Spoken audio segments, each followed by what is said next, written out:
Hello ସାଙ୍ଗମାନେ ସମସ୍ତଙ୍କୁ ନମସ୍କାର ଗୁଡ୍ ମର୍ଣ୍ଣିଂ ସ୍ୱାଗତ ଜଣାଉଛି ମୁଁ ମୋ ଚ୍ୟାନେଲରେ। ତ ଚାଲନ୍ତୁ ଜାଣିବା ଆଜିର ଗୋଟେ ବଡ଼ ଅପଡେଟ୍ ଆପଣମାନଙ୍କ ପାଇଁ। ଅପଡେଟ୍ଟି ହେଉଛି ବହୁ ପ୍ରତୀକ୍ଷିତ ସୁଭଦ୍ରା ଯୋଜନାକୁ ନେଇ ଆସିଲା ବଡ଼ ଖବର। ସୁଭଦ୍ରା ଯୋଜନାକୁ ମିଳିଛି କ୍ୟାବିନେଟ୍ ମଞ୍ଜୁରୀ। ଏହି ଯୋଜନା ସମ୍ପର୍କରେ SOP ଜାରି କରିଛନ୍ତି ମାନ୍ୟବର ମୁଖ୍ୟମନ୍ତ୍ରୀ ମୋହନ ଚରଣ ମାଝୀ। ନିର୍ବାଚନ ସମୟରେ ବିଜେପି ଘୋଷଣା କରିଥିବା ମହିଳା ବିକାଶ ଅଭିମୁଖୀ ଯୋଜନା ସୁଭଦ୍ରା ଉପରେ କ୍ୟାବିନେଟ୍ ମୋହର ବାଜିଛି। ଏହି ଯୋଜନାରେ କେଉଁମାନଙ୍କୁ ଫାଇଦା ମିଳିପାରିବ ଏବଂ କେମିତି ଏଥିପାଇଁ ମହିଳା ଆବେଦନ କରିବେ ଏସବୁକୁ ନେଇ ଘୋଷଣା କରିଛନ୍ତି ମୁଖ୍ୟମନ୍ତ୍ରୀ। ତ ଏହି ଭିଡ଼ିଓରେ ସୁଭଦ୍ରା ଯୋଜନା ସମ୍ପର୍କରେ ପାଇପାରିବେ ସବିଶେଷ ତଥ୍ୟ। ଭିଡ଼ିଓଟିକୁ ପୁରା ଦେଖନ୍ତୁ। ନୂଆ ସରକାରଙ୍କ ପ୍ରତିଶ୍ରୁତି ଅନୁସାରେ ଓଡ଼ିଶାରେ ସୁଭଦ୍ରା ଯୋଜନାକୁ ଲାଗୁ କରିବା ପାଇଁ କ୍ୟାବିନେଟ୍ରେ ମଞ୍ଜୁରୀ ମିଳିଛି। ଏହି ଯୋଜନା ନେଇ ବର୍ତ୍ତମାନ SOP ଜାରି କରିଛନ୍ତି ମୁଖ୍ୟମନ୍ତ୍ରୀ ମୋହନ ଚରଣ ମାଝୀ। ମୁଖ୍ୟମନ୍ତ୍ରୀଙ୍କ ଘୋଷଣା ଅନୁସାରେ ରାଜ୍ୟରେ 21ରୁ 60 ବର୍ଷର ମହିଳାମାନଙ୍କୁ ଏହି ଯୋଜନାରେ ସାମିଲ କରାଯିବ। ଅର୍ଥାତ୍ ଯେଉଁ ମହିଳାଙ୍କ ବୟସ 21ରୁ ଅଧିକ ଏବଂ 60 ବର୍ଷରୁ କମ୍ ସେମାନେ ଏହି ଯୋଜନାରେ ଫାଇଦା ଉଠାଇ ପାରିବେ। ଏହି ଯୋଜନାରେ ରାଜ୍ୟର ପ୍ରାୟ 1 କୋଟିରୁ ଅଧିକ ମହିଳା ଏହି ଯୋଜନାରେ ଉପକୃତ ହୋଇପାରିବେ। ଏଟା କେମିତି ତାହେଲେ ମିଳିବ ଟଙ୍କା ଚାଲନ୍ତୁ ଜାଣିବା।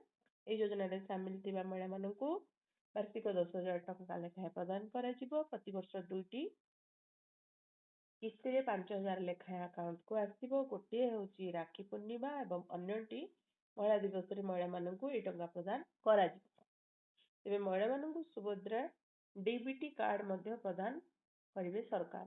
5 ବର୍ଷରେ ମହିଳାମାନଙ୍କୁ 50,000 ଟଙ୍କା ଲେଖାଏଁ ସରକାର ଏହି ଯୋଜନାରେ ପ୍ରଦାନ କରିବେ। କିଭଳି ଆବେଦନ କରିବେ ନା ଅଙ୍ଗନବାଡି କେନ୍ଦ୍ର, ବ୍ଲକ କାର୍ଯ୍ୟାଳୟ, ମୋ ସେବା କେନ୍ଦ୍ର ଆଉ ଜନସେବା କେନ୍ଦ୍ରରେ ଆବେଦନ କରିବେ। ପୁଣି ଥରେ କହିଦେଉଛି ଆପଣମାନେ କେମିତି ଆବେଦନ କରିବେ ନା ଅଙ୍ଗନବାଡି କେନ୍ଦ୍ର, ବ୍ଲକ କାର୍ଯ୍ୟାଳୟ, ମୋ ସେବା କେନ୍ଦ୍ର ଆଉ ଜନସେବା କେନ୍ଦ୍ରରେ ଆବେଦନ କରିବ। ଏହିସବୁ ଜାଗାରେ ମାଗଣାରେ ଫର୍ମ ମିଳିବ। ହିତାଧିକାରୀ ସେହି ଫର୍ମ ପୂରଣ କରି ସୁଭଦ୍ରା ସହାୟତା ପାଇଁ ଆବେଦନ କରିବ। ସୁଭଦ୍ରା ପାଇଁ ଏକ କଲ୍ ସେଣ୍ଟର ମଧ୍ୟ କାର୍ଯ୍ୟକ୍ଷମ ହେବ।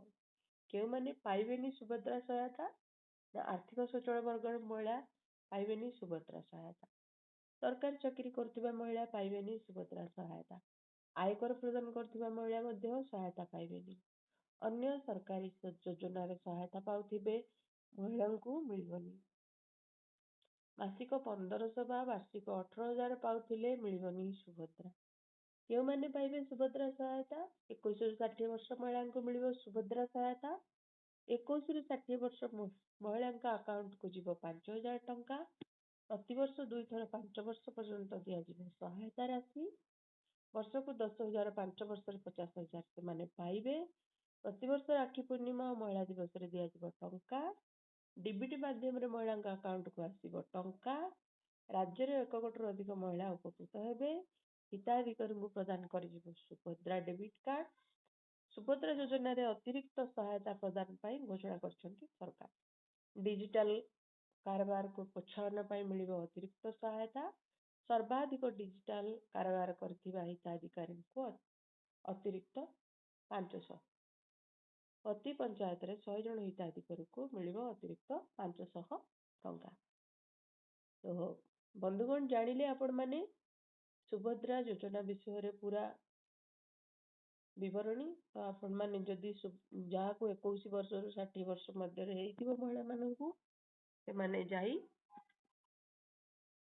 ଅଙ୍ଗନବାଡି କେନ୍ଦ୍ର, ମୋ ସେବା କେନ୍ଦ୍ର ଆଉ ଅନ୍ୟାନ୍ୟ କେନ୍ଦ୍ର ଯାହା ବି ମୁଁ କହିଲି ଜନସେବା କେନ୍ଦ୍ର ଏଇସବୁ ବ୍ଲକ କାର୍ଯ୍ୟାଳୟରେ ମଧ୍ୟ ଏଇସବୁ ଜାଗାରେ ଯାଇକି ଆପଣମାନେ ଆବେଦନ କରନ୍ତୁ, ଫର୍ମ ଫିଲ୍ଅପ୍ କରନ୍ତୁ ଆଉ ଏହି ଯୋଜନା ପାଇଁ ଆପଣମାନେ ଆପ୍ଲାଏ କରନ୍ତୁ ଜଲ୍ଦି।